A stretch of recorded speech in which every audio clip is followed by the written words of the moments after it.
এই রকম ডিমের রেসিপি একবার বানালে বারবার বানাতে ইচ্ছে করবে, এতটাই টেস্টি হয়।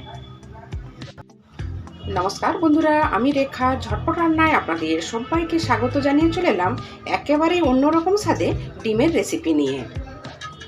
আপনাদের সাথে কথা বলতে বলতে গ্যাসের ওভেনটা অন করে একটা পাত্রে জল বসিয়ে দিয়েছিলাম। তার মধ্যে আমি 6 পিস ডিম দিয়ে দিলাম। এর মধ্যে সামান্য পরিমাণে লবণ দিয়ে দিলাম। এইভাবে ডিমের মধ্যে লবণ দিয়ে ডিমটা সেদ্ধ করে নিলে ডিমগুলো ফেটে বেরিয়ে যাবে না। এবার ঢেকে ডিমগুলো সেদ্ধ করে নেব। ডিমগুলো এক সাইডে সেদ্ধ হতে থাক, ততক্ষণ একটা মশলা রেডি করে নিই। এখানে একটা বাটি নিয়েছি, এর মধ্যে দিয়ে দিলাম 2 চামচের মতো হলুদ সরষে।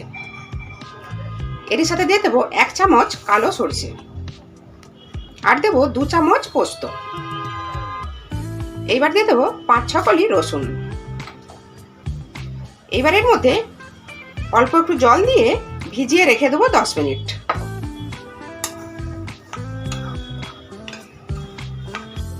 10 মিনিট পর মিক্সি জারের মধ্যে দিয়ে একটা মিহি পেস্ট বানিয়ে নেব। এখানে দেখুন ডিমগুলো সেদ্ধ হয়ে গেছে, গ্যাসের ফ্লেমটা অফ করে দিয়েছি।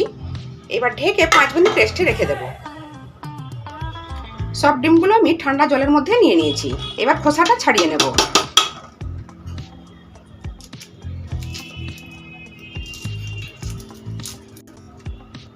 সবগুলো এইভাবে ছাড়িয়ে নেব। দেখুন সব ডিমগুলোর খোসা ছাড়িয়ে নিয়েছি। এইবার ডিমগুলো দুভাগ করে এইভাবে কেটে নেব।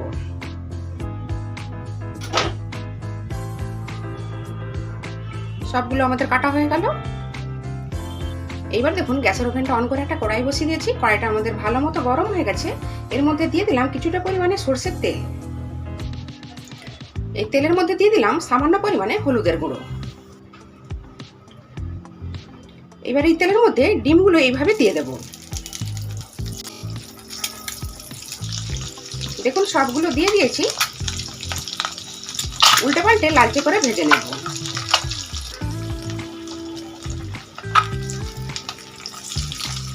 দেখতে পাচ্ছেন সুন্দর একটা কালার এসে গেছে।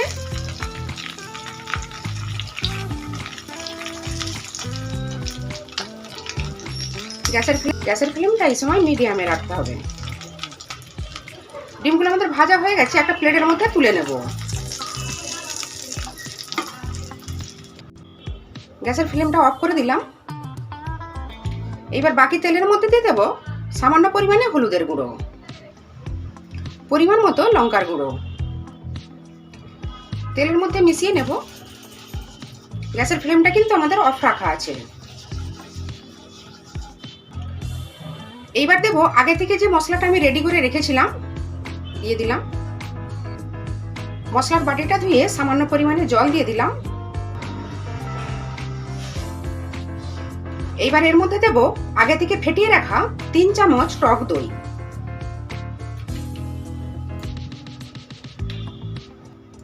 পরিমাণ মতো লবণ দিয়ে দিলাম। আর টেস্টটাকে ব্যালেন্স রাখার জন্য সামান্য পরিমাণে চিনি দিয়ে দিলাম। এবার সবকিছু খুব ভালোভাবে মিশিয়ে নেব।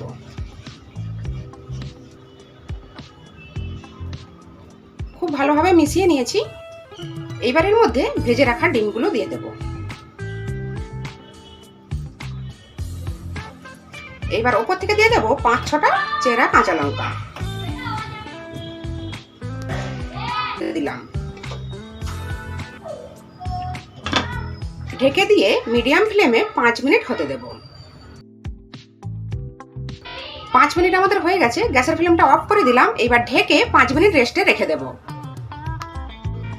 দেখুন 5 মিনিট আমাদের হয়ে গেছে। রেস্টে রাখার পর দেখতে পাচ্ছেন কত সুন্দর একটা কালার এসে গেছে। খেতে জাস্ট অসাধারণ হয়েছে। অবশ্যই একবার বাড়িতে ট্রাই করে দেখতে পারেন। আজকের এই রেসিপি আপনাদের কেমন লাগলো? নিশ্চয়ই ভালো লেগেছে। ভালো লাগলে প্লিজ একটা লাইক দিয়ে চ্যানেলটা সাবস্ক্রাইব করার অনুরোধ রইল। আজ তাহলে এই পর্যন্ত থাক, আবার হাজির হয়ে যাব নতুন কোনো রেসিপি নিয়ে। ততক্ষণ সবাই খুব ভালো থাকবেন, সুস্থ থাকবেন, সাবধানে থাকবেন। ভিডিওটা দেখার জন্য আপনাদের সবাইকে অসংখ্য ধন্যবাদ।